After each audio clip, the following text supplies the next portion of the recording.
Okay, it's a great honor and pleasure to be here to present my research to every one of you. My name is Tosin. Okay, thank you. My name is Tosin Olaniro, and I'm doing my master's in food science. I'll be taking you through my research titled Limosilactobacillus fermentum-derived proteases and their role in the production of bioactive peptides in fermented cowpeas. I'll try as much as possible not to say complex words here so we can all understand. Thank you. Non-communicable diseases are rapidly overtaking communicable ones as the primary cause of death in sub-Saharan Africa. From 14 million in 2000, 90 million deaths in 2019 was attributed to non-communicable diseases, such as cancer, cardiovascular disease, hypertension, and so on. These diseases are caused by oxidative stresses in the body when free radicals are higher than antioxidants in the body, which is caused by our physical activity, the use of tobacco, harmful use of alcohol, and unhealthy diets. The good news is adjustment to diets can actually combat these diseases. So to reduce the morbidity often associated or connected with diet and address the threats of food insecurity, utilizing native plant foods rich in nutrients is expedient. Cowpea is an underutilized plant species that can contribute to food, nutrition, and health security in sub-Saharan Africa. They are also tropical drought-resistant legumes, which means they can withstand low water supply. Its high nutritive value, which are associated with low fat, high protein, and fiber, has been established to prevent non-communicable diseases. This high protein content plays an essential role in producing functional compounds such as bioactive peptides, which can benefit the health and treatment of chronic diseases. Bioactive peptides are always inactive when they are parts of the parent protein sequences, but they can be activated upon fermentation. So fermentation in food promotes the cleavage of proteins into more active peptides under suitable condition of microbial proteases. So from the figure 1 I have here, these are the physiological functions of bioactive peptides, what they can actually do in the body. But for the sake of my research, I'm working on the antioxidant properties. So Limosilactobacillus fermentum is a microorganism, a lactic acid bacteria, which is generally associated with desirable properties in fermented foods and have associated health benefits. LF, Limosilactobacillus fermentum, is one of the predominant fermenting bacteria in legumes that are known to produce bioactive peptides. Proteolysis, which is the breakdown of proteins into peptides like smaller amino acid, is necessary, and they may occur through enzymes from microorganisms. So from my figure 2 here, this is the structure of a gram-positive bacteria, which has a plasma membrane, a periplasmic space, and a peptidoglycan. My proteases is associated with the peptidoglycan. They are covalently linked with the peptidoglycan. So microorganisms as a source of proteases offer several advantages compared to those from plants and animals because of their rapid production rates, the lower investments in terms of land and time requirements, and they are not being subjected to climatic influences. These proteases have essential role in producing bioactive peptides as a result of protein hydrolysis, which means breaking down proteins into smaller amino acids and peptides. The involvement of protease enzyme in producing bioactive peptides is significant because they are composed of 2 to 20 amino acids. So from my figure 3, this is a basic structure of a protein. And when they want to break down into peptides, they utilize a nucleophile, usually water, H2O. And this breaks them down to the N-terminus and the C-terminus, which are the peptides we have. The proteases act on the peptide bonds, joining the adjacent amino acid residue in a protein molecule and cleave them, leading to the formation of shorter peptides and amino acids. So I have two objectives, but for the sake of this presentation, I'll be talking on just one, which is to determine the effects of fermentation of cowpea on protease enzyme released by Lactobacillus fermentum, with the aim of evaluating the potential in serving as a catalyst in the production of bioactive peptides. So this is my experimental design. After getting my cowpeas, I dehull those cowpeas manually. We are dehulling to get rid of the fiber in the cowpea. We are not interested in the fiber. We soak and dry, then mill to get our flour. So after getting the flour, we start with our fermentation process, which takes 96 hours from 4 days, 0 to 96 hours. So for the control, we have samples without the Lactobacillus fermentum, without the bacteria, and for our sample, we inoculate our bacteria. Then check for the total protein concentration, the protease activity, zymography, then the stability test. Results and discussion. So to have a successful fermentation, there are some parameters that are important, which are the pH and the TTA, which is the lactic acid percentage. We know fermentation is the breakdown of sugar into organic acid. So to have a successful fermentation, we should have a lower pH, while our lactic acid should increase. So from the experiments, we saw that our pH goes from 5.96 in 0 hour to 4.7 in 96 hours, which is expected from our sample. And our TTA increased from 0.11 to 0.37. The figure 5 shows the lactic acid bacteria count. Lactic acid bacteria count is important to ensure that there is no contamination in our sample and to make sure that the proteases we are actually getting is from the bacteria. So we saw a rise from 0 hour to 96 hours. Figure 6 shows the protein concentration of the control and inoculated fermented cowpeas. This was carried out using the Dumathem analyzer.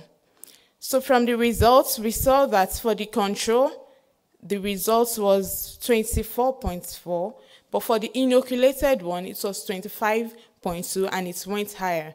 This means that our lactic acid bacteria is actually producing proteases, which is breaking down proteins in our sample, and we are having a higher protein content compared to the control, which was not inoculated with the bacteria. Figure 7 shows the enzyme activity and protein concentration of the inoculated fermented cowpeas. From the enzyme activity, we saw a rise at 0 hour, and it begins to decrease, then goes up again at 72. The enzyme activity results was checked against a standard curve, which was tyrosine. We used tyrosine in plotting a standard curve for enzyme activity, and we used the BSA, bovine serum albumin, to plot a graph for protein. For the protein concentration, so it was saying that from 0 high it decreases, then it starts increasing again at 72.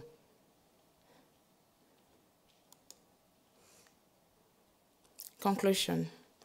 Our study established that fermentation actually increased the protein content in cowpeas, and there's actually the presence of protease in our samples.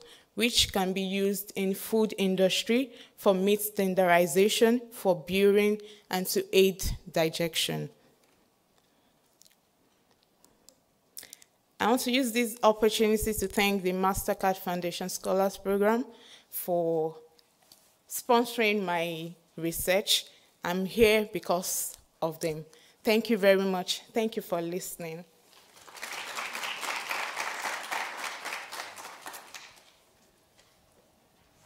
Yeah, well done, Docent. That was a great presentation. It's about cowpea again, so maybe it's a new. Yeah, my question is this: your conclusion. I see that you have conclusion already. Are this new, or you just is it new, or is something that has been done before? You know, is it new? And also, does your product or conclusion, what you like, the output of your research, does it really, increase maybe food production, or does it impact food security in any way? Okay. Yeah. So. Should I go first? Okay, for my bacteria, which is Lactobacillus fermentum, it has not been used before, but similar bacteria has been used, like those in the same group, which are gram-positive bacteria. So I can say it's a new development, it's a new finding. Then the second question is, your second question, please. Okay. The second question, the second question is on food security. Like, how does your impact food security? My products, which is the protease and bioactive peptides, can be used in food industry, in burying, like I said, to aid digestion, and in meat standardization. So it is impacting food industry. Hello. Hello, Mama. That was a great presentation. Thank you. You may have mentioned this, something that I may have not heard. At what temperature do you get your best fermentation? Because overproduction of oxidants may later impact the absorption rate when consumed. Okay, I'm doing a controlled fermentation, and I have a constant temperature that all my samples pass through, which is 37 degrees Celsius. Does that answer it? Okay. My question. Okay. All right. So thanks for your presentation. When you were answering for the first question, you mentioned that there were other bacteria that were used before, and your results in comparison to what had been used by, for when they were using other organisms, how do they look when you compare the output of the outcome of your bacteria to the previous one? And then the second one, can I go for the second one? Yes. I've seen for figure 7, you were having a decrease or in the production by the fermentation organism. But then when you get to 72, it went high. What could be the explanation for it going up and then coming down at 92 degrees? Okay. For the first question, the results differs at 24 and 72, but there was similar results at 0 and 96 with other microorganisms that have been used. So that's the first question. The second question is, what caused the decrease at 72? Increase at 72. Microorganism also consumes proteins. So at 0, 24, and 48, at 24 and 48 might mean they were consuming the protein to have energy, to gain energy. That was why there was a decrease. So after gaining the energy, there was an offshoot again at 72.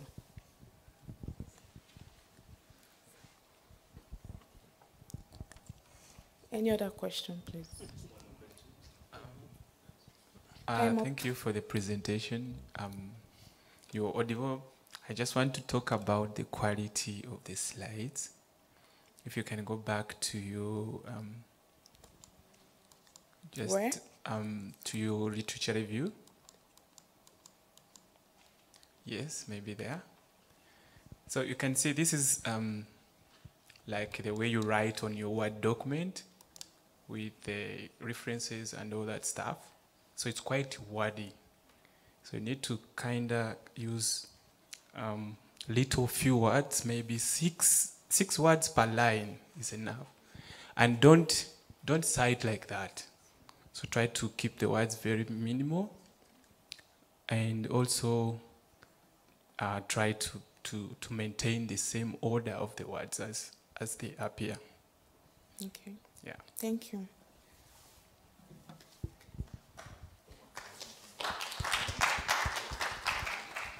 Hi. I think mine is more of a comment on your diagrams. I think there was a graph that was showing the increase. I think you said one was starting at 24, ending at 24, and the other one was ending at 25. So is there a way you can maybe do a percentage increase? Because if it's just, yeah, I think it's this one. Okay. If there is a way you can explain it in a way that there is a correlation between the two, because the starting point is not the same for both of them. So I don't know, maybe you can include it in your explanation, and you talk in terms of what the percentage increase was, the percentage increase of the protein, because the starting point is not the same. Yeah.